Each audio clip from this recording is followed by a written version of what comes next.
आज के वीडियो में मैं आपके समक्ष लेके आई हूँ अगाथा क्रिस्टी सीरीज़ की अगली कहानी द ट्यूसडे क्लब मर्डर्स। तो सुनते हैं इस कहानी का एक्सप्लेनेशन मेरी यानी गरिमा की आवाज़ में। कहानी की शुरुआत होती है जब मिस मार्पल का भतीजा रेमंड, जो कि पेशे से एक राइटर है, उससे मिलने के लिए उसके 4 दोस्त आते हैं। उनमें से एक लड़की है जॉयसी, जो कि पेशे से एक आर्टिस्ट है।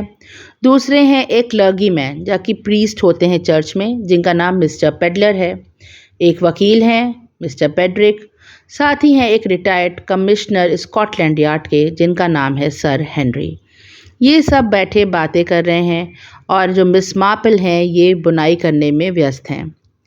इन लोग आपस में डिसाइड करते हैं कि क्यों ना हम सब एक मज़ेदार कहानी या किस्सा सुनाएं जिसमें कुछ सस्पेंस हो, और फिर हर आदमी उस कहानी का एंड बताएगा। उस कहानी के एंड के सबसे करीब जो होगा वो विजेता होगा उस राउंड का। इस पे मिस मार्पल कहती हैं कि हाँ, मुझे भी एक बहुत ही इंटरेस्टिंग बात याद आई। अभी कुछ दिन पहले मेरी एक फ्रेंड लॉबस्टर्स ख़रीदने के लिए बाज़ार गई थी। उसने 2 डिब्बे खरीदे लॉबस्टर के, लेकिन जब वो घर पे आई तो एक भी डिब्बा नहीं था। वो दुकान पर गई, दुकान पे भी नहीं था। उसके लॉबस्टर्स ना जाने कहाँ चले गए। इस पे जॉयसी कहती है, नहीं मिस मार्पल, इस तरह की बचकाना कहानी नहीं, कोई अच्छी सीरियस स्टोरी हो जिसमें काफ़ी ज़्यादा सस्पेंस हो और हम सब उसमें अपना अपना योगदान दे पाएँ। साथ ही जॉयसी कहती है कि क्यों ना हम सारे जो यहाँ पे लोग बैठे हैं ये मिलकर एक ट्यूसडे नाइट क्लब बनाते हैं। हम पांचों मिलकर ट्यूसडे नाइट क्लब में शामिल होंगे और हर बार एक नई कहानी सुनाएंगे। इस पे रेमंड कहता है 5 नहीं, हम 6 लोग हैं। मेरी जो आंट है मिस मार्पल, वो भी इसमें भागीदारी लेंगी। मिस मार्पल मुस्कुराने लगती हैं। जॉयसी सोचती है मिस मार्पल तो काफ़ी ओल्ड हो गई हैं, वो क्या अब ये सब गेम खेलना चाहेंगी, लेकिन मिस मार्पल के बारे में जानती नहीं है जॉयसी कि उनका दिमाग कितना तेज़ है। मिस मार्पल कहती हैं उन्हें बहुत खुशी होगी इस गेम में एक मेंबर बनकर, और इस तरह से ट्यूसडे नाइट क्लब की वो सारे 6 के 6 मेंबर्स बन जाते हैं। अब इसके लिए सबसे पहले जो रिटायर्ड कमिश्नर हैं स्कॉटलैंड यार्ड के, सर हेनरी, उन्हें चूज़ किया जाता है। सारे कहते हैं कि आप तो पुलिस में इतने साल रह चुके होंगे, आपने कई कहानी किस्से सुने होंगे, इस तरह के मर्डर्स की बातें आई होंगी जो बहुत ही ज़्यादा कॉम्प्लिकेटेड होंगी, तो क्यों ना आप हमें ऐसा ही एक कोई किस्सा सुनाएं। सन हेनरी कहते हैं कि हाँ, भी कुछ महीने पहले की बात है जहाँ पर 3 लोग डिनर करने बैठे और उसमें से एक शख्स की मौत हो गई। इन 3 लोगों में 2 तो हस्बैंड वाइफ थे, मिस्टर और मिसेस जोन्स, और साथ ही उनकी मिसेस जोन्स की एक कंपेनियन थी, मिस क्लार्क। अब पहले ज़माने में कंपेनियन क्या होती थी कि जैसे कोई बचपन की सहेली हो या कोई बुज़ुर्ग ही हो जो सहेली की तरह एक अमीर दोस्त के यहाँ रहने लगे। वो उसके यहाँ खाना खाए रहे और साथ ही उसे थोड़ी बहुत हेल्प भी करे काम करने की, उसकी कंपनी बन जाए। उसे कंपेनियन कहते थे, एज अ फ्रेंड वो रहती थी। इसी तरह से मिसेस जोन्स की जो फ्रेंड थी वो मिस क्लार्क थी, जो ऐसे तो मिसेस जोन्स से लगभग 15 वर्ष बड़ी थी। काफ़ी वो मोटी कही गई हैं इस कहानी में और बदसूरत भी बताई गई हैं। मिसेस जोन्स जो थी वो लगभग 45 वर्ष की थी और उनके हस्बैंड जो थे मिस्टर जोन्स, वो 50 वर्ष के थे। लेकिन मिस्टर जोन्स के बारे में ये था कि वो थोड़े शाह खर्च थे और औरतों को लेके थोड़े बदनाम भी थे। उस रात जब मिसेस जोन्स की मृत्यु हो गई तब सबने डिनर में टिन्ड लॉबस्टर्स खाए थे, और जैसी उनकी मौत हुई तो सबसे पहले शक गया उनके पति मिस्टर जोन्स पे। साथ ही ये भी बात हुई कि शायद वो जो टिन्ड लॉबस्टर्स थे वो ख़राब थे और इसीलिए उनकी तबीयत ख़राब हुई। मिसेस जोन्स की तबीयत उस रात लॉबस्टर खाने के बाद ही ख़राब हो गई थी, और तब ये कहा जाता है कि मिस्टर जोन ने उनके लिए डॉक्टर से कह के घर पे दवाई भी भेजी थी, ओपियम की गोलियां भेजी थी, लेकिन वो भी उनकी जान नहीं बचा पाई।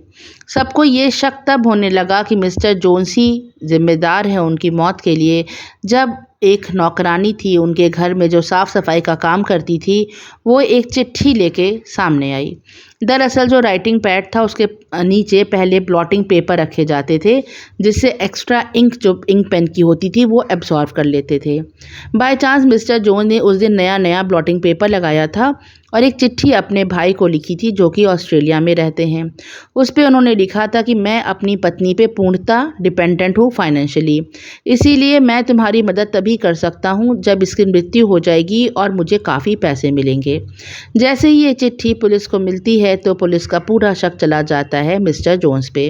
हालांकि मिस्टर जोन अपनी सफाई में कहते हैं कि बार बार उनका भाई उन्हें दबाव बना रहा था कि वो उसको पैसे दें। उनके पास बिल्कुल भी पैसे नहीं थे, इसीलिए उसको टालने के लिए उन्होंने ऐसी चिट्ठी उसे लिख दी थी। अब अगली बात ये उजागर होती है कि क्या वो जो लॉबस्टर सर्व हुए थे वो ही ख़राब थे? क्या उनमें कोई इन्फेक्शन था ऐसा जिसको खाकर उनकी मौत हो गई मिसेस जोन्स की, क्योंकि मिसेस जोन्स ने सबसे ज़्यादा लॉबस्टर उस रात खाए थे। इसके लिए उनकी घर की जो कुक थी ग्लैडी लिंच, जो कि एक यंग लड़की है, उससे पूछताछ होती है। वो बहुत घबरा जाती है, पूछताछ के दौरान बहुत रोने लगती है, बहुत अपसेट हो जाती है और वो कहती है कि वो अपने मालिक और मालकिन को कभी भी ख़राब खाना सर्व नहीं करती थी और जो लॉबस्टर का डिब्बा उस दिन खोला गया था वो बिल्कुल हेल्दी है लॉबस्टर्स थे, बिल्कुल भी इन्फेक्टेड नहीं थे। इसीलिए उसकी कोई गलती नहीं कि उसने ख़राब कंटैमिनेटेड खाना सर्व किया हो जिससे उनकी पत्नी की मौत हो गई हो। इसके बाद एक बात और सामने उजागर होती है कि खाना खाने के बाद जो मिसेस जोन्स थी उन्होंने रात में कॉर्नफ्लोर का सूप पिया था। तो ये होता है कि क्या मिस्टर जोन्स ने, हो सकता है उस कॉर्नफ्लोर के सूप में आर्सेनिक मिला के उन्हें चुपचाप पिला दिया गया हो और किसी को पता ना चला हो। इस पे जो उनकी कंपेनियन थी मिसेस जोन की मिस क्लार्क, वो आती हैं गवाही देने के लिए और कहती हैं कि नहीं, वो कॉर्नफ्लोर का सूप तो उन्होंने पिया था। हालांकि वो इस समय बैंटिंग पे थी। बैंटिंग मतलब कि किसी भी तरह का कार्बोहाइड्रेट और शुगर वो नहीं खाती थी। उन्होंने खाने में सिर्फ लॉबस्टर्स खाए थे। ट्रफल या केक होता है एक तरह का मीठा, वो भी सर्व किया गया था खाने में, लेकिन उन्होंने वो नहीं खाया था क्योंकि वो कार्ब्स और शुगर्स नहीं ले रही थी। इसीलिए जब मिस क्लार्क गई उनके कमरे में अपनी दोस्त के उनका हालचाल लेने के लिए, तब वो सूप गरम गरम जब उन्होंने देखा तो वो पूरा कॉर्नफ्लोर का सूप वो पी गई और उनकी तबीयत बिल्कुल भी ख़राब नहीं हुई थी उस कॉर्नफ्लोर के सूप को पी के। सर हेनरी बताते हैं कि फिर एक बात और सामने आई थी कि जो ये मिस्टर जोन्स थे, इनका अफेयर था एक डॉक्टर की बेटी के साथ। बहुत ही खूबसूरत यंग लड़की थी और मिस्टर जोन्स जो थे ये थोड़े से बदनाम थे औरतों को लेके कि इनका बहुत जल्दी दोस्ती हो जाती थी यंग लड़कियों, यंग औरतों से। लेकिन ये भी बात सामने आई कि 2 हफ्ते पहले ही उस डॉक्टर की बेटी से इनका ब्रेकअप हो गया था और अब इन लोग के बीच में कोई बातचीत नहीं थी। इसीलिए ये पहलू भी जो था वो छोड़ दिया जाता है। जॉयसियन ने कहती है सर हेनरी से कि अब आप खुलासा कर दीजिए कि आखिर ये केस कैसे सॉल्व हुआ और असली मर्डरर कौन था। इस पे रेमंड कहता है कि नहीं, अभी हम सबको 5 मिनट मिलने चाहिए और हम सब अपने अपने पक्ष सर हेनरी के सामने रखेंगे और तभी डिसाइड होगा कि अंत क्या हुआ था इस केस का।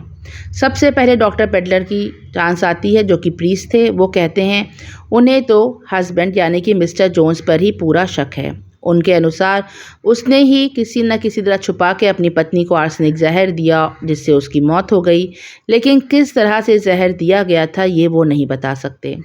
अब बारी आती है जॉयसी की। जॉयसी कहती है उसे मिस क्लार्क पे शक है। वो कहती है कि हो सकता है मिस क्लार्क को मिस्टर जोन्स से प्यार हो गया हो। हालांकि वो उनसे उम्र में बड़ी थीं, देखने में खूबसूरत भी नहीं थीं, लेकिन हो सकता है वो दिल ही दिल मिस्टर जोन्स को चाहती हों और इसीलिए उन्होंने झूठ बोला कि वो कॉर्नफ्लोर का सूप वो पी गई थीं। हो सकता है उन्होंने ही आर्सेनिक जहर मिला दिया और कॉर्नफ्लोर के सूप में जो उनकी दोस्त मिसेस जोन्स ने पिया था।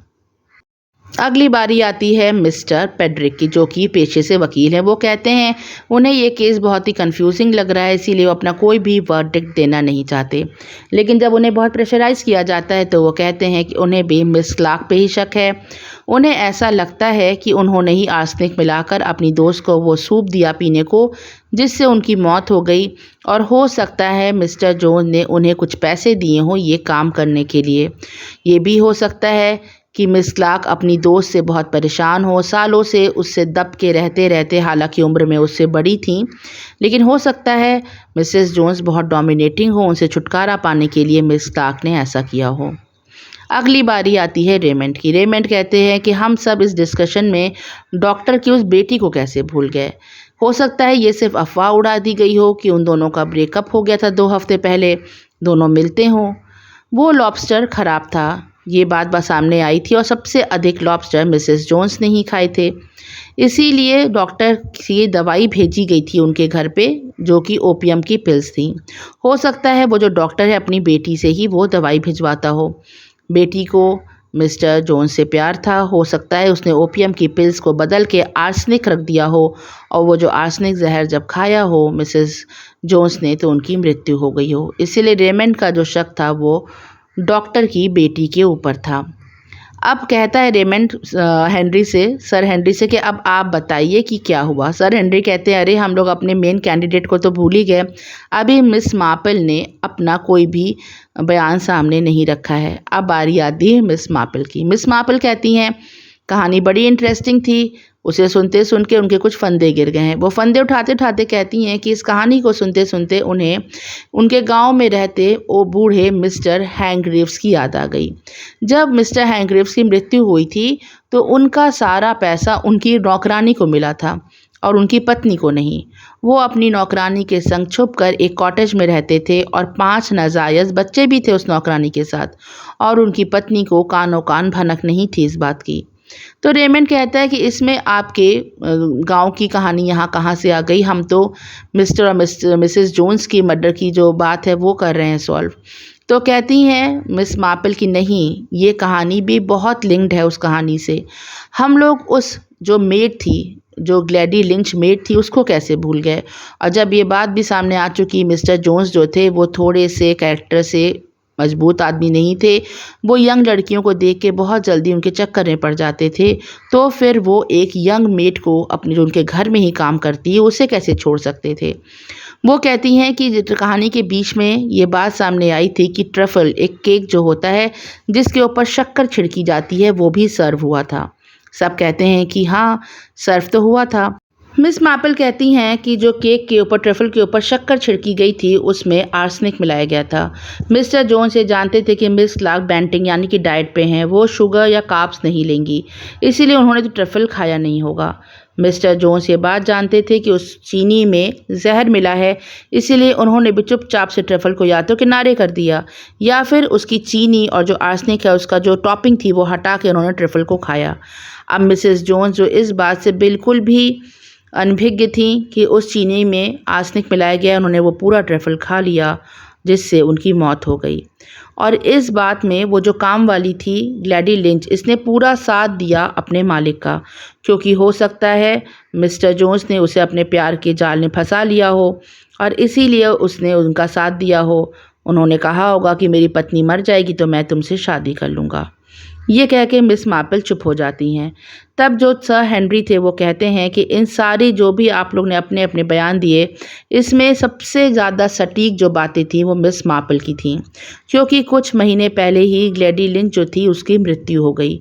उसको बच्चा होने वाला था, बच्चा पैदा होने के दौरान ही उसकी डेथ हो गई और मरने से पहले उसने ये बयान दिया था कि उसके मालिक मिस्टर जोन ने उसे इस तरह से प्यार में फंसाया, उसे प्रेग्नेंट कर दिया और फिर कहा कि अगर उसकी पत्नी मर जाएगी तो वो दोनों शादी करके खुशी खुशी रहेंगे। इसीलिए उस दिन उसने ट्रफल के ऊपर आर्सेनिक और चीनी छिड़की थी, जिसका उसे मरते दम तक अफसोस था। इसके बाद मिस्टर जोन्स जो थे उन्हें गिरफ्तार कर लिया गया और उन्हें सज़ा हुई।